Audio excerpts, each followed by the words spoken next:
नाभाजी अग्रदास जी महाराज के शिष्य थे। श्री अग्रदास जी महाराज भी भगवान की मानसिक पूजा ही करते थे। अब नाभाजी शिष्य तो बन गए, अब सेवा क्या करें, दिन भर कोई सेवा का वो नहीं, काम ही नहीं कोई। तो जब गुरुदेव ध्यान में बैठते तो नाभाजी जो है पंखा करते रहते। एक दिन गुरुदेव ध्यान में बैठे, मानसिक पूजा गुरुदेव करते, अब मैं ठाकुर जी को स्नान करा रहा हूं, अब मैं प्रसाद पवा रहा हूं, अब मैं माला पहना रहा हूं, आनंद में गुरुदेव करते। नाभाजी सेवा करते रहते, पंखा करते रहते। एक दिन नाभाजी ऐसा कर रहे, सेवा कर रहे, अग्रदास जी महाराज पूजा कर रहे, और गुरुदेव का एक भक्त जो परदेश से व्यापार करके लौट रहा था, उसकी नाव जो है मझधार में जाकर फंस गई बीच में। अब जब भी जीवन की नाव मझधार में फंस जाए, संसार को याद करोगे तो डूब जाओगे, गुरुदेव को याद करोगे तो पार हो जाओगे। उसने गुरुदेव को याद किया, और गुरुदेव माला ही पहनाने वाले थे ठाकुर जी को, हाथ में माला नहीं है, पर भाव ऐसा है।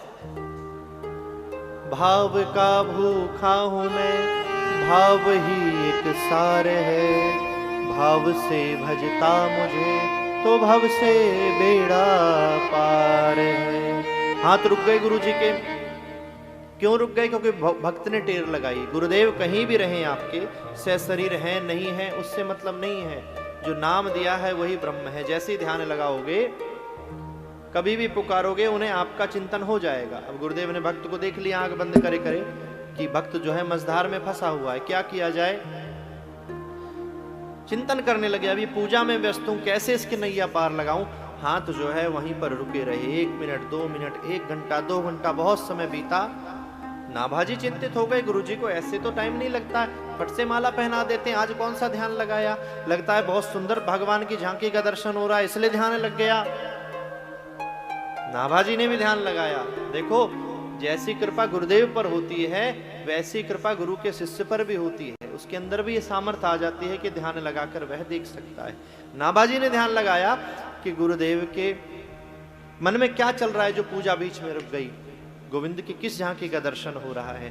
तो पता चला गोविंद की झांकी का दर्शन नहीं हो रहा है, गुरुदेव का कोई भक्त